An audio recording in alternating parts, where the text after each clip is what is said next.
Hi, this is Zoe Routh, and I am really thrilled to have Sarah Riegelhuth on the show today. Sarah is a finance expert, entrepreneur, and author of Get Rich Slow. Reading about Sarah and reading about her wonderful business, I can tell she is obsessed with showing Gen Y how to live financially savvy. And she runs a unique business globally called Wealth Enhancers. And we're going to dive a little bit into how Wealth Enhancers works and Sarah's amazing story and how she runs her world. She is a roaming global nomad with a huge list of accolades and awards. So looking at her bio on her site, she's got award after award after award, including IFA Excellence Awards, Industry Thought Leader, AIM Excellence Awards for Owner Manager, AFA Female Excellence in Advice Award. So you name it, she's got it. And I think she must have thought, oh, that's a big enough list because you've got a few years missing now. You probably figured, just carry on and do amazing things in the world. So first of all, welcome, Sarah. Thank you. Thank you for having me. I'm excited. Now, also, Sarah is up at 6 a.m. from the Philippines to talk to us. So full credit to her for being being keen to talk about money and how we can live an amazing life. So thanks also for showing up. It's a very challenging hour of the day. Not at all. If you hear any roosters in the background, you'll now have context. Literally, I can hear roosters here. I get up time in the Philippines. Yeah. So a little bit of history and trying to line up this podcast interview. I've been chasing Sarah around the globe. She's been in the US and now she's ended up in the Philippines. And we were just having a chat before we started the recording about how she runs her world. And she is originally Australian and hasn't spent that much time there. So Sarah, can you tell us a little bit about how you run your life right now with your business? Yeah, I guess I'm a bit of a nomad or a gypsy, as my family like to call me. I do like to be able to work from anywhere. So in the first few years in my business, that wasn't possible, or I probably didn't think it was possible, so I didn't set it up that way. But about 3 or 4 years ago, I decided that it was possible, and I started changing the business to be more flexible and more remote, which was great for both me and my team. They really like the flexibility. They like being able to work from home. It allowed us to then start hiring people from all over the world versus just in Australia, which has been really fun and exciting to just experience the amazing talent and diversity that exists in the world. Bringing people into the business from different cultures is really fun as well, and it has challenges, but we kind of have a good time around that as a team. Successfully transitioned to a fully flexible, fully remote team, and that allowed me the freedom to get back into living a lifestyle of kind of moving around and spending time in different parts of the world, which is what I've always loved doing since I left high school, basically. Wow, it does sound like the dream life. And I think I've been reading about digital nomads being a major trend in employment arrangements. So it sounds like you're leading the charge on that. So tell me a little bit about how you actually started your business, Wealth Enhancers. Yeah, so the first business I ever started was actually a private wealth management firm. So very traditional, high net worth portfolio management for older Australians. So mainly 55 plus, either in retirement or planning retirement, and managing large portfolios, $2 million plus, and helping them, plan for their retirement and feel comfortable and all of that. And at the time, I guess I was 27, and people started asking us, people from my social circle, started asking us, well, can we get advice? Like, what should we be doing with our money? And I started looking around. I thought, wow, there's literally no one that is talking to us, to Gen Y. And at the same time, I was having conversations with these incredible older, wealthier people and sort of saying to them, well, how did you get, it's one thing for me to manage your wealth now, but how did you get to this point? How did you get to the point where you have this financial freedom and you're able to retire, and you didn't just start yesterday? And they were all said, yeah, we started really young. We had advice through our whole lives. We've been just working on this for 30 years. And I was like, okay, that's something that is important to know. And I think that a lot of people don't really think about when it comes to wealth. They imagine that it's just going to happen one day, or if they work hard, somehow they'll get wealthy. And really, that's not the case. It's a matter of, it doesn't matter how much you earn. I mean, it's pretty easy to spend it all. It doesn't matter how big that amount is. You can blow it. You read about these, especially in the US, you read about people earning millions of dollars a year in a sporting career or something like that, or in entertainment, and ending up broke. So it's not what you earn, it's what you do with it. And these people really showed me that. So Finn, my husband, and I, we started the private client firm, we started thinking, well, what if we could provide an offer for younger people? So after about 2 years in the private client business, we launched this, we sort of trialed it. We launched this offering to younger people for Gen Y, and it was just really well received, and I could just see what an impact it would have. We were dealing with people who were right at the start of their wealth creation journey, and just had all this possibility ahead of them, and it was just something that I felt incredibly passionate about and motivated by. And so, yeah, we went down that path, and we ended up selling the private client business about 2 years ago, and so that we could focus completely on wealth enhancers, which has been amazing.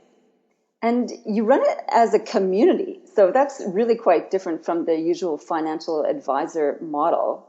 How do you how does it actually work? If I'm a Gen Y, I'm Gen Z. No, wait, I'm not even Gen Z. Wishful thinking. Gen X. I'm much older and grayer. And so if I'm a Gen Y candidate, or Gen Z, I guess they're moving into the market too now, the early guys. How does it work if I want to join your community, and what do I get, and what's the experience like? Yeah, so firstly, we specifically deal with Gen Y. So our intention isn't to go into the Gen Z market. Our intention is to move with Gen Y as they get older, because we know and understand this segment of the market, because we are them. So all of our team members, including, and probably most importantly, the leadership team, are Gen Y, and we know and understand the challenges and how we think and how we feel, and how we want to live our lives more than anyone ever could if you weren't from our generation, I guess. So just to kind of be clear on that, because a lot of people do confuse that we give advice for young people, and that they would need to then find another advisor when they get older, but we're very specific to our generation. And then in relation to the community, so what we kind of realised were some pretty key factors to success, and we really look at not just you making money, because if you're miserable and you hate your job, or you hate your family or whatever, but you're rich, I mean, that's not success to me. Success is being financially free to give you the life, and having then, which will give you the life you want, but it's also being happy and fulfilled in your relationships, being happy and fulfilled in your career or business, being healthy and fit, and all of those things really contribute to success. So we take a very holistic approach. And what we realized was there's sort of 4 things that will contribute to your success. One is receive really good financial advice and investment advice. 2 is get that stuff done. So, the administration and implementation side, which is part of what we do as well. 3 is coaching and accountability. So actually coaching you toward your goals, keeping you on track, keeping you accountable on an ongoing basis. And those are not just financial goals, but other areas of your life. And the final piece is community, which you asked about. So it's that whole, you are the sum of the 5 people around you, your 5 closest friends, or whatever it is. Because we deal with high performers, high achievers, particularly in Australia, they tend to be the people that, you receive a lot of criticism, it's hard sometimes for other people in your life to understand you when you're someone who's out there really pushing to be the best you can be. So what we want to do is create a community of those types of people and bring them together to support each other, connect with each other, and just be a part of each other's lives, because we know that there's such a power in surrounding yourself with similar people who are, wanting to be better from a financial perspective, but also in their careers, in their professions, in their spiritual life, in their health, like everything really. You just want to constantly, improve yourself. it's a fabulous platform. And I think, wow, I wish I'd had something like that when I was 15 years younger and starting my professional career. I mean, I remember when I first came to Australia, worked at Outward Bound, and they had the sense, the HR people had the sense to bring in a financial planner to talk to us, and, which is hilarious because Outward Bounders did not make much money. Yeah, I have a friend that used to work for Outward Bound. Oh, really? Oh, really? You have to tell me who that is. And so financial advice, what can we do with the 2 pennies that we earn? And the thing is, we actually earned quite a lot because we had everything provided for us. We had our housing provided, we had our food provided. So everything we earned was actually disposable income. And that was my first initial awareness of the power of money and the opportunity to do something with it as a young person. And the guy who came in really laid it out. It's like, if you start doing just a little bit now, the magic of compound interest will set you up. And I think it's really hard to, at that age, or I've found, and you may find it different with your generation, to really to envision yourself at 50 or 60 when you're only 20 something. Because it's really hard. It's really hard. And I think the whole compound interest thing, it actually is incredible and amazing, but there's actually scientific evidence, and I can't remember where I read it, or I can't cite anything for you, but there's scientific evidence that I can stand up and present you the chart on compound interest, and you can sit there and go, wow, that's amazing, I must do that. But our brains actually can't hold on to it because we live in the now. And so we go back out into the world, and our desire to spend that money now on our lifestyle overrides what we actually know to be true because we saw the chart and we saw the graph and we understood it. But it's like our brains kind of can't hold on to compound interest, the concept of it, which is really quite interesting and challenging for financial planning. And I think I've read a similar article about this on the Wait But Why blog, which talks about this, like he describes it as the monkey mind or the mammoth brain. It's fabulous. I'll put a link to that in the show notes. And the show notes for the podcast will be zoerouth.com/podcast/we, W-E. And we'll have a link there to Wealth Enhancer's website and Sarah's profile, as well as the Wait But Why site. And what he talks about is what you just mentioned, which is that we live in the now. We have this urgent need to just embrace the experience now. It's kind of like an innate compulsion. And this concept of delayed gratification, which is one of the major principles of compound interest and not spending everything that you earn, is quite a difficult skill and practice to develop. And as you were talking, I'm also curious about the criticism that Gen Y has received from a number of different areas. And I'd love you to speak to this. And one of the areas, and Wait But Why has a poignant article on what's the problem with Gen Ys. And Simon Sinek recently got interviewed about this and has been speaking about Gen Y. And basically both of them are saying Gen Y was brought up spoiled. They were taught that they can be, do, or have anything, that they're stars in their own right, and that they can have whatever they want now. And it's they're all unicorns and rainbows. and Simon Sinek's advice, and I actually went to see him in Sydney, and a Gen Y person came up and asked a question, and she got a little bit slammed by Simon because his advice was, stop being in such a rush, slow down, don't just leave your company at the first sign of distress, you have to put in your time, you have to be patient. So I'm curious about your perspective on Gen Y. Are these criticisms valid? Or is there something else going on that the world needs to hear about your generation? I think that there's no right or wrong way to live. So saying that the way that we've grown up and the way, that we approach life is wrong is not right. Because I could also just say, why would you stay in a job that you hate and a marriage that you hate? I'm just, speculating, or something that you hate because society just says that you should. And I feel like that's potentially what was more prevalent in previous generations. There was a lot of what you should be doing, and there was a lot of sticking it out and toughing it out, whether that was relationships or career or I don't know, anything really. And so my counter to it is it really so bad that we actually push for what we want and what makes us more happy and more fulfilled and more purpose-driven?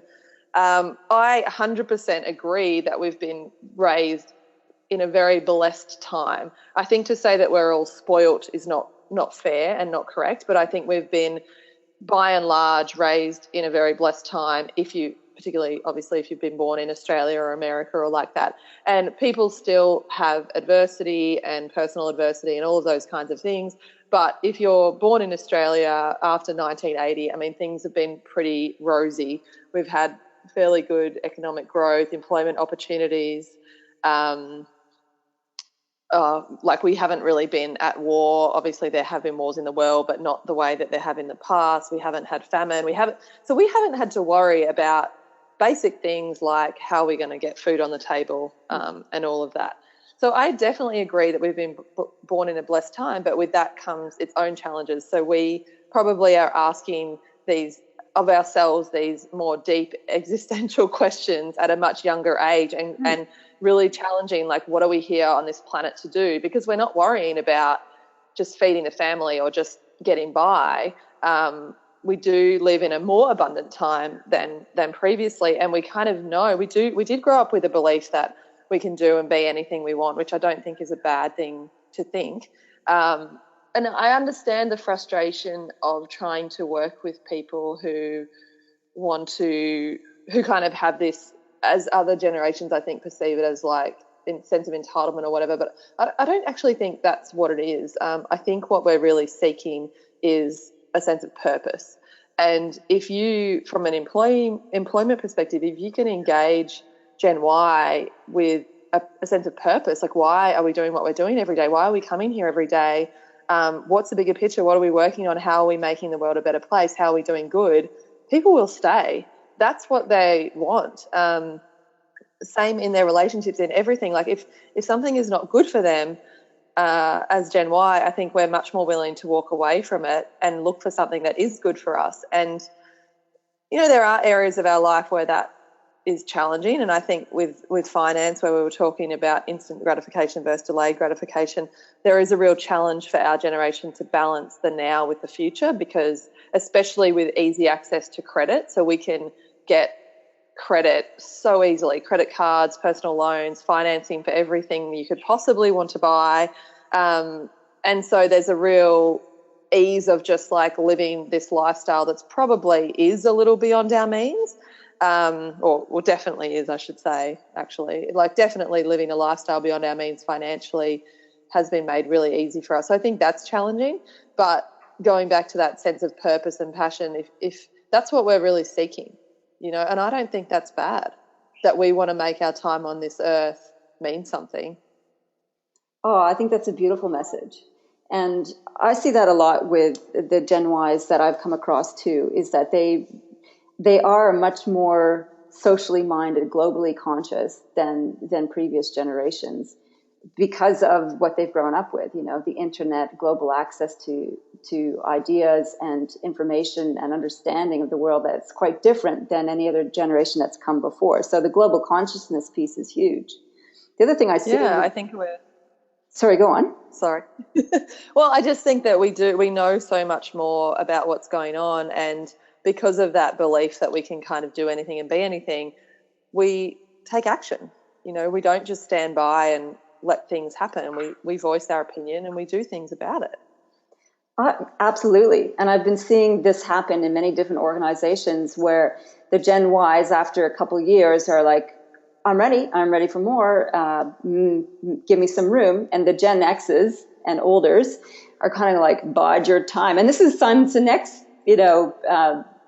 message. It's like, bide your time. You gotta get some experience. And the Gen Ys are like, yeah, and I'm ready to give that experience now. Like, give me a crack. And what I see is... Well, I think sorry, go. Oh, I was just going to say, the thing that I'm seeing is that the Gen Ys are giving up on organizations that are holding them back and starting going out on their own, just as you have done. Totally. And obviously I'm excited about this topic, so I keep jumping in, so sorry. I mean, I think the whole experiencing, I mean, what I've experienced, I should say, rather than achieved, what I've been able to experience in my life through going out on my own, starting my own company, all that, is potentially much greater than what I would have achieved or experienced by working in a corporation, potentially, had I worked somewhere where they wouldn't give me opportunity, because I've just been able to take the reins and do it myself. So I've ended up with all of this experience under my belt. So, I mean, it's actually by opening up those opportunities and experiences that you're going to help someone grow and develop. And I do think that, like you said, we've had so much more access to information. Particularly, I'm at the older end of Gen Y. I just turned 36, but particularly the younger ones, they've lived with their whole entire life almost now with internet and access all this information. Like, they actually do know more than you at 22 than you did when you were 22. Not you, but old people. Like, older, like, they actually do know more because they've read more, they've learnt more, they've seen more. It's just a fact. So maybe give them a little bit more credit and a little bit more challenge. And it doesn't mean handing over the keys, but how can you give them incremental challenge, incremental progression? Like, that's something that I think Gen Y really seek out, is a feeling of progression. We kind of have this need to want to get better and know that we're doing better and know that we're pushing, which again, I don't think is a bad thing. But I do agree, like, experience is something, and there are so many things that I didn't know 5 years ago and 10 years ago and 15 years ago that I know now, and there'll be many more things in the next 5 and 10 years that I don't know now that I'm going to learn. But I mean, I think it's different. Like, they say that a 5-year-old or something has received the same information that a 70-year-old has or something these days. So just in terms of that's crazy. Just in terms of what they actually absorb, doesn't mean they're smart or wise or have knowledge, but the amount of media that we can consume now is just so different. You're absolutely right. And so it kind of raises the question, is how are our brains developing differently with this inundation of information, and how can we more quickly change that into wisdom? Because I think one of our key tenets is that wisdom comes with experience and age, which is sort of what Gen Xers and the boomers have hung on to, and it's sort of like what they carry as a flag. It's like experience is the golden elixir, and that's why Gen Ys and youngers need to just hang on a little bit. And I'm wondering if that's not necessarily the case anymore, because our context has changed so differently, and that maybe our brains and our worldviews are changing in a lot different way than it has previously with different generations. So I'm a leadership developmental specialist, and one of the key tenets of that is that our worldviews tend to change and shift over time with experience. So I'm wondering if our context is accelerating that development. So I think that's go on. I'd love to hear your perspective on that.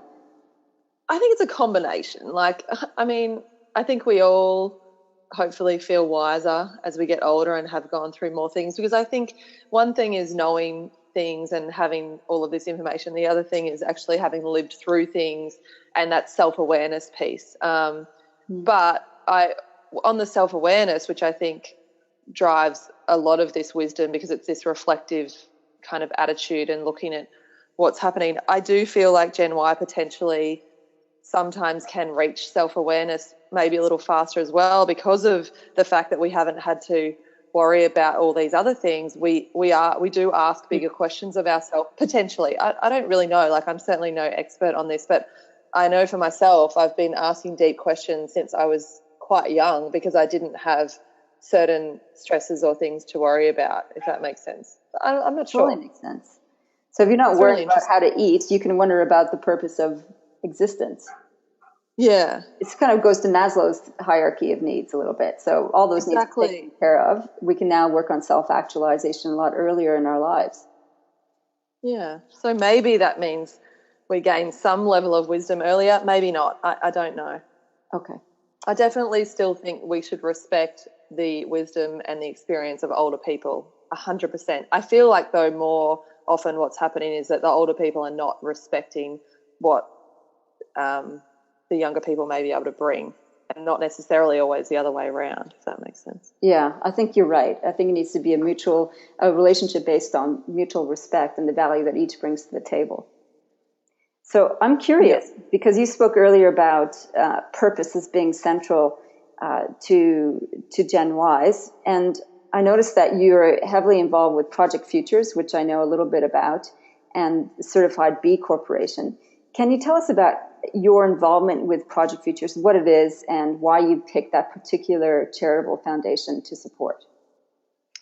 Yeah, the reason I picked Project Futures, I guess it's a very much Gen Y kind of driven organisation. So the community around Project Futures is Gen Y. So I think I got introduced to it just through sort of people I knew and that kind of thing. But once I understood what they did, which is raising funds and awareness to end human trafficking. So they're a fundraiser and they pass the funds on to service providers, so on the ground providers of service for people who are escaping slavery, basically human slavery, whether it's sex slavery or there are other forms of slavery. And I think it's actually back to some of the conversation we've been having. I have so much freedom. I am so blessed. And sometimes I sit around, getting anxiety and stress about like all these stupid little things because my life is so blessed. And then to think that there are still people in the world that have no choice and no freedom and they are slaves, it just blows my mind. And so for me, it really aligned well for Wealth Enhancers. The fact that it's Gen Y and the fact that we are all about being the best version of ourselves and helping people create all this freedom, that we could give back and help people in the world that really have no freedom at all. Mm-hmm. So mainly they work with organisations in Cambodia, but they also have projects in Nepal and even in Australia, because we do have slavery in Australia. No. We do. And so I was on the board for a couple of years, but since I've kind of the last year been spending more time in America, I've stepped off the board, but we still support them through the business. And the CEO, Steph Lorenzo, who was the founder, has recently stepped down, but I mentored her for the last year as well. So I've still very much stayed involved. But yeah, essentially for all of our members who refer another member, we donate $250 to Project Futures. So it's part of growing our community, and through that growth, our community is contributing to this cause. That's awesome. It's one of the things I believe in terms of successful businesses is that contribution has got to be a foundational principle built into the fabric of the business. And I love how you've built that in. It's not just we're going to do a one-off fundraiser. It's like, no, every sort of mechanical process of our business contributes to supporting this cause. And so it becomes like a lifeblood kind of sustaining thing. I think that's wonderful. Yeah, exactly.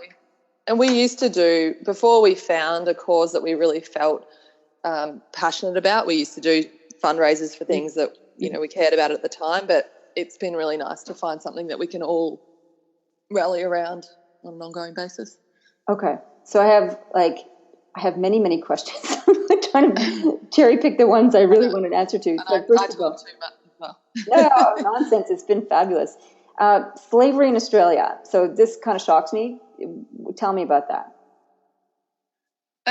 So there is sex slavery happening in Australia. There is labour slavery, so people who are trafficked into the country and working in illegal brothels, and even service provision like some beauty parlours and things like that. There are some instances of people working in these kind of places that are not being paid to be there and do not have any freedom or ability to get out. That's happening in Australia. Wow. Okay. Wow. You know what? I'll also include a link to Project Futures on the show notes page for people if they want to check out and get involved with trying to end slavery.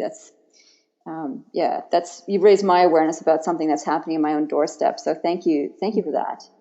One last fun question is, I see on your website you've listed your staff as gladiators.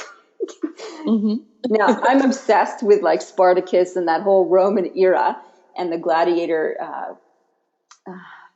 experience. Can you tell me about why you call your staff gladiators? What's that?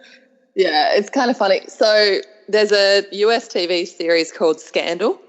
Yeah. And it's really popular. It's got Kerry Washington is the lead, and she plays this fixer called Olivia Pope. So she's in Washington and she's fixing all the problems of the White House, all these big scandals. She's got to make them go away.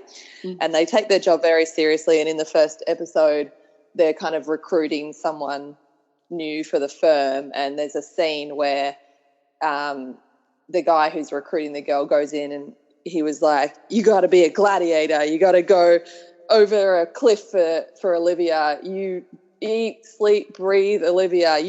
This is your life. If you do this, there is nothing else.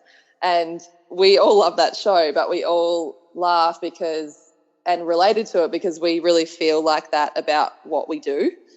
So the team actually started calling themselves gladiators. They're like, yeah, we're going over a cliff for our members. Like, they just love it. And the way that we run the company is a very like open culture. Everyone knows the numbers. Everyone knows everything. We have a profit share arrangement that's equally split between all staff members. All of the decisions that I make as CEO, I have to run by the whole team because if it's money that I'm going to be spending, it's going to affect the whole entire business. And the way that we feel about the work that we do, because, you know, it is challenging trying to convince young people to get financial advice at this age. They all kind of think, no, I want to do it later. And sometimes it feels like we're fighting the fight because we've got to get them on board so that they understand how important this is. And we've recently had a big insurance claim of a member who didn't want to take insurance, but we convinced them, and thank God they're just so grateful that we did. We've recently had a member go bankrupt due to unforeseen circumstances on their behalf to do with their business, and we've been able to walk them through that whole entire thing. And there's another one that we're working on as well. Just really big life-changing things. And for the team, those are the things that's why we come to work. I mean, it's amazing to be able to help people plan and grow and reach their dreams and goals. That's the primary thing. But also when stuff goes sideways, you know, that's when our work really shines, because without us, they would have been in a much worse situation than they are when they've been working with us. So, yeah, they were just very passionate. And so they all just said, we're gladiators. And now they wanted to put that on the website and they put it on their email signatures, and they're fighting the fight every day. That's fabulous. That's wonderful. Thank you for sharing that story. I think any CEO can take a lot from the culture and approach that you take to inspiring your staff around the purpose of the business. Sarah, thank you so much for making this happen. We've had a couple of goes at setting it all up. Thank you for getting up at a very early hour with the roosters to speak to me. I really appreciate hearing your story, and keep on doing the amazing work that you're doing. Thank you so much. Thank you for having me. It's been fun.